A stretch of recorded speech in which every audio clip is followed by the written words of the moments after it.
हिंदी में यूपीएससी की तैयारी से संबंधित प्रोग्राम्स को देखने के लिए सब्सक्राइब करें स्टडी IQ IAS हिंदी। नमस्कार, स्टडी IQ IAS हिंदी में आप सभी का स्वागत है। मेरा नाम है मनीष श्रीवास्तव और इम्पोर्टेंट ऑर्गेनाइजेशन में आज हम कवर करने वाले हैं G20 के बारे में। जैसा कि आपको पता है, हर वीकली हमने एक सेशन चालू किया है जिसमें इंपॉर्टेंट ऑर्गेनाइजेशंस को हम संडे टू संडे शाम को 5 बजे कवर करते हैं। इसमें हम और भी बहुत सारी ऑर्गेनाइजेशंस को कवर कर चुके हैं, जैसे ब्रिक्स को कवर किया है, इंटरपोल को कवर किया है, नाटो को कवर किया है, यूनाइटेड नेशंस को कवर किया है, सार्क को किया है, आसियान को किया है। आज वैसे ही हम G20 के बारे में बात करेंगे। G20 अभी काफ़ी चर्चाओं में है, भारत को इसकी अध्यक्षता भी दी गई है और भी साथ में ये बहुत सारा भी करंट से भी बहुत सारा जुड़ा हुआ है। इसके अलावा मैंने आपको पहले भी बताया था, यूपीएससी ऑर्गेनाइजेशन से बहुत सारे क्वेश्चंस फ्रेम करता है। जो 2022 का पेपर था उसमें भी लगभग 25 से ज़्यादा क्वेश्चंस ऑर्गेनाइजेशंस रिलेटेड थे। इसलिए ये टॉपिक बहुत इंपॉर्टेंट है आप लोगों के लिए एग्जाम परसेप्शन वाइज भी, तो उसको बहुत अच्छे से देखेंगे। जैसा कि आपको पता है, हर लेक्चर में हम एकदम बेसिक से बात करते हैं। तो भाई इसको बनाना क्यों पड़ा? तो ये जो है ग्रुप ऑफ 20 है, मतलब G20 का मतलब ग्रुप ऑफ 20, मतलब एक समूह है 20 देशों का। वैसे तो इसमें 19 देश हैं और एक यूरोपियन यूनियन है। यूरोपियन यूनियन खुद कई देशों के यूरोपीय देशों का समूह कहलाता है, जैसे ब्रिटेन अब बाहर हो चुका है, तो ब्रिटेन उसके अंदर नहीं है, ब्रिटेन अलग से है। तो ये जो G20 है इसको 1999 में बनाया गया था। इसके बाद जो है देखा जाए तो इसकी वार्षिक जो है शिखर सम्मेलन होते हैं। अभी जो शिखर सम्मेलन हो रहा है वो इंडोनेशिया में हो रहा है, अगला भारत में होना है, उसके बाद ब्राजील में होना है। तो इन सारी चीज़ों के बारे में आज लेक्चर में अच्छे से समझेंगे। तो इसकी सबसे पहला कारण समझते हैं कि इसकी उत्पत्ति क्यों हुई। तो इसकी उत्पत्ति के कुछ कारण बताए गए हैं। इसमें क्या बताया गया? तो ये बताया गया कि एक मंत्री स्तरीय मंच है जिसे G7 द्वारा विकसित किया गया था। G7 क्या है? तो ग्रुप ऑफ 7 था, उन्होंने इसको विकसित किया था एवं विकसित और विकासशील देश दोनों की अर्थव्यवस्था के सहयोग से स्थापित किया गया था। तो समझिए इसको सबसे पहले कि इसकी उत्पत्ति का क्या कारण है।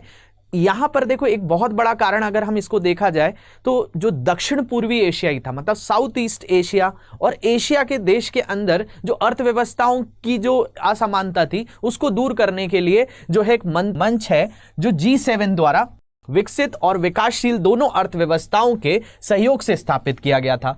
और ये वर्ष 1999 में वित्त मंत्रियों और केंद्रीय बैंकों के गवर्नरों का सम्मेलन आयोजित किया जाता है। तो इसमें देखा जाए तो सबसे पहला पॉइंट आपको क्या समझ में आ रहा है कि भाई एक मंत्री स्तरीय मंच है जो 1999 में शुरू किया गया था। G7 ने इसने पहल करी और इसमें जो है अर्थव्यवस्थाओं को जो है विकसित करने, मतलब किसी भी देश की इकोनॉमी को बढ़ाने के लिए विकसित और विकासशील देश एक साथ मिलकर आए, उस ग्रुप को कहा जाता है G20।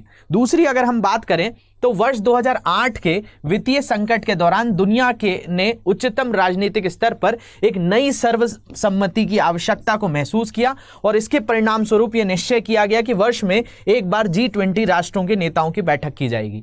देखिए यहां पर सबसे पहला जो मैंने आपको बताया 1999 में G7 की पहल से इसको शुरू किया गया कि भाई जो एशिया के देश हैं उनको एक तरीके से विकास करने के लिए, उनकी अर्थव्यवस्थाओं को मजबूत करने के लिए सारे देश एक मंच पर आएंगे। लेकिन 2008 के जो आर्थिक संकट थे उसके बाद ये निश्चित किया गया कि प्रत्येक वर्ष मिला जाएगा। अब इनकी जो बैठक होती है वो हर वर्ष होती है। तो ये कब से हो रही है? 2008 के बाद लगातार हो रही हैं। इसके अलावा एक पॉइंट और इंपॉर्टेंट है कि G20 राष्ट्रों के वित्त मंत्री एवं केंद्रीय बैंक के गवर्नर वर्ष में 2 बार बैठक करते हैं और जिसमें विश्व बैंक एवं अंतर्राष्ट्रीय मुद्रा कोष के प्रतिनिधि भी भाग लेते हैं। तो देखा जाए तो इनका जो एक शिखर सम्मेलन होता है वो तो एक बार होता है, साथ साथ जो वित्त मंत्री हैं, केंद्रीय बैंक के गवर्नर हैं, ये वर्ष में 2 बार मिलते जरूर हैं। और ऐसी कई बैठकें होंगी क्योंकि 1 दिसंबर से अगले 30 नवंबर 2023 तक, ये देख लीजिए, 1 दिसंबर 2022 से 30 नवंबर 2023 तक भारत के पास इसकी अध्यक्षता है। तो भारत के अंदर ही ये सारे आयोजन होंगे। कहीं जयपुर में होने का भी आयोजन है, जैसे कि एक तो जो इनका शिखर सम्मेलन है वो तो नई दिल्ली में होगा, प्रगति मैदान में। साथ साथ 1 दिसंबर 2022 के बाद इनकी कोई भी बैठक होगी तो भारत में ही आयोजित होगी, अलग अलग शहरों में। इसमें उदयपुर का भी नाम है, इसमें जयपुर का नाम भी है, जोधपुर का नाम भी है कि यहाँ हम अलग अलग बैठकें आयोजित कराएंगे। तो भारत के पास अभी पूरी तरह से अध्यक्षता आ जाएगी। इसके लिए वेबसाइट भी बन गई है G20। साथ साथ ऐप भी लॉन्च कर दिया गया है और 1 तारीख से भारत के पास आधिकारिक तौर पर पूरा 1 साल तक ये भारत जो है इसको जो है एक तरीके से होस्ट करेगा या मेजबानी करेगा। तो ये तो हो गई उत्पत्ति की बात कि 1999 में शुरू किया गया था, किसके द्वारा, G7 की पहल के द्वारा, विकसित और विकासशील मतलब डेवलप्ड और डेवलपिंग नेशंस दोनों के द्वारा, कि भाई एक तरीके से पुश मिले, बूस्ट मिले इकोनॉमिक्स को। साथ साथ 2008 में क्या किया गया, 2008 में यह तय किया गया वार्षिक तौर पर मिलेंगे, लेकिन दूसरी चीजों में बीच बीच में मिलते रहते हैं। तो साल भर में कई बैठकें होती है लेकिन शिखर सम्मेलन एक ही होता है। इसके अलावा अगर आपसे पूछा जाए कि भाई G20 है क्या, तो कोई को भी आप आसानी से भाषा में समझा सकते हैं, it is a group of 20। ये एक समूह है 20 देशों का। तो ये सबसे पहली चीज है कि G20 या ग्रुप ऑफ 20 दुनिया की प्रमुख विकसित और विकासशील अर्थव्यवस्थाओं का एक अंतर सरकारी मंच है। तो इंटर गवर्नमेंटल एक तरीके का प्लेटफॉर्म है जिसमें ये ग्रुप ऑफ 20 मतलब 20 देशों का समूह मिलता है। इसके अलावा दूसरी बात करें तो इसके सदस्य देश मैंने आपको बताया था 19 देश हैं और एक यूरोपीय संघ है, क्योंकि यूरोपीय संघ खुद जो है वो कई यूरोप के देशों का मिलकर बना हुआ है। G20 ऐसे देशों का समूह है जिनका आर्थिक सामर्थ्य विश्व की 85% GDP का प्रतिनिधित्व करता है। मतलब G20 में जितने देश आते हैं इनकी अर्थव्यवस्थाओं को मिला दें तो पूरे विश्व की 85% अर्थव्यवस्था या GDP इन्हीं के हाथ में आ जाती है। दूसरा, G20 उन 20 देशों का समूह है जो विश्व के 75% व्यापार का प्रतिनिधित्व करते हैं। साथ साथ ये जो है उन 20 देशों का समूह जिसमें विश्व की 2/3 जनसंख्या समाहित होती है, लगभग 66% पॉपुलेशन भी यहां पर जो है पाई जाती है। और भारत अब इस G20 समूह का नेतृत्व करने जा रहा है, इसकी अध्यक्षता करने जा रहा है। तो ये कब से करने जा रहा है मैंने आपको बता दिया, 1 दिसंबर से। बहुत इंपॉर्टेंट है, ये याद रख लेंगे, अगले बहुत सारे क्वेश्चंस आपको एग्जाम्स में बनने वाले हैं यहां से। तो ये पूरा का पूरा टेन्यूर है 1 साल का, इसमें भारत के पास पूरी तरह से अध्यक्षता रहेगी। इसमें कौन कौन से देश आते हैं अगर आपसे कोई पूछे तो उनके नाम भी हम देख लेंगे। तो ये क्या है, G20 सरकारों और सेंट्रल बैंक के लिए एक अंतर सरकारी मंच है और इसके सदस्य देशों की संख्या के आधार पर इसका नाम G20 रखा गया, क्योंकि इसमें 20 लोग हैं, मतलब 19 देश और यूरोपीय संघ। दूसरी अगर हम बात करें तो G20 की स्थापना 1999 में हुई थी और अंतर्राष्ट्रीय वित्तीय स्थिरता को बढ़ावा देने के लिए पॉलिसी पर चर्चा करने के उद्देश्य से इसका गठन हुआ। साथ साथ G20 समूह अंतर्राष्ट्रीय आर्थिक सहयोग, आतंकवाद, मानव तस्करी, ग्लोबल वार्मिंग जैसे अहम मुद्दों पर भी जो है बातचीत करते हैं कि इन देशों के बीच में एक सामंजस्य रहे। इस बार रशिया शामिल नहीं हुआ तो उस पर भी कि भाई जैसे कि युद्ध जैसी चीज़ें हैं इनको जो है टाला जा सके, इस पर कई देशों के प्रतिनिधि ने बहुत खुलकर जो है रशिया को लताड़ा भी है। इसके अलावा इंटरनेशनल ट्रेड में G20 के सदस्य देशों की हिस्सेदारी 75% है, वहीं ग्लोबल GDP में इनकी हिस्सेदारी 80% है और दुनिया की 2/3 यानी 60% आबादी यहाँ रहती है, 60 से भी ज़्यादा हो चुकी है।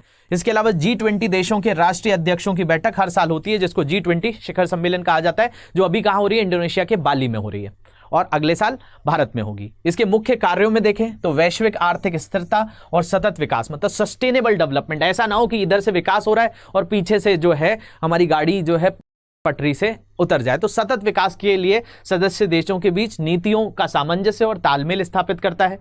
भविष्य में वित्तीय संकट को रोकने और जोखिमों को कम करने के लिए वित्तीय नियमों को प्रोत्साहन देता है। साथ साथ नई अंतर्राष्ट्रीय वित्तीय संरचना भी तैयार करना इनके मुख्य कार्यों के अंतर्गत आ जाता है। इसके अलावा अगर हम बात करें G20 में और भी चीजें हैं तो ये क्या है, ये एक समूह मुख्य रूप से ग्लोबल इकोनॉमी, आर्थिक स्थिरता, जलवायु परिवर्तन मुद्दे और सतत विकास पर काम करता है। ये सबसे महत्वपूर्ण चीज है। साथ साथ इसके अंदर 26 नवंबर 1999 को इसकी स्थापना की गई थी और G20 के कार्यों को 2 ट्रैक्स में विभाजित किया जाता है। इसमें 2 ट्रैक्स हैं। कौन कौन से ट्रैक्स हैं? तो पहला ट्रैक कहलाता है फाइनेंस ट्रैक।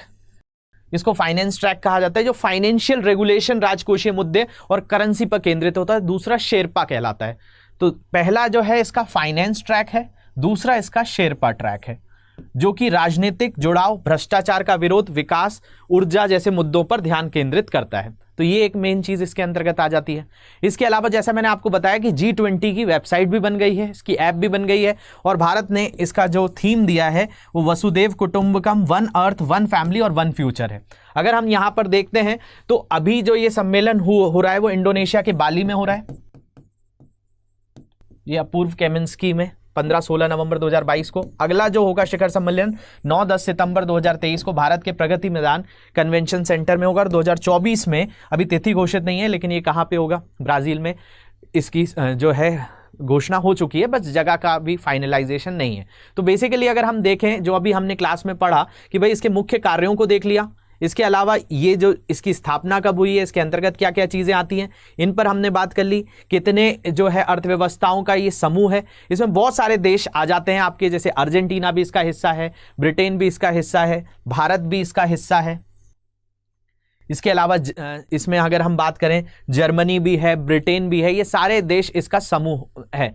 और ये जो है 1999 से इसको बनाया गया है। और अब जो है इसकी जो वर्तमान भारत को अध्यक्षता मिल चुकी है, जैसा मैंने आपको बताया कि 1 दिसंबर से भारत इसको पूरी तरह से जो है होस्ट करेगा, अगले साल 30 नवंबर 2022 तक। तो ये बहुत इंपॉर्टेंट चीज़ है, भारत के पास जो है इसकी अब अध्यक्षता आ गई है, मेज़बानी आ गई है और भारत के अलग अलग शहरों में इसके बहुत सारे आयोजन भी होंगे। तो ये कुछ चीज़ें थी G20 से जो आपको एग्जाम्स के लिए याद रखनी है। होप ये लेक्चर आपको इन्फॉर्मेटिव लगा होगा। कोई भी तरह के डाउट्स होंगे इन सोशल मीडिया हैंडल पे जुड़ सकते हैं, ऊपर दिए गए टेलीग्राम ग्रुप से इसकी PDF आप डाउनलोड कर लेंगे। Thank you very much for watching this, have a great day.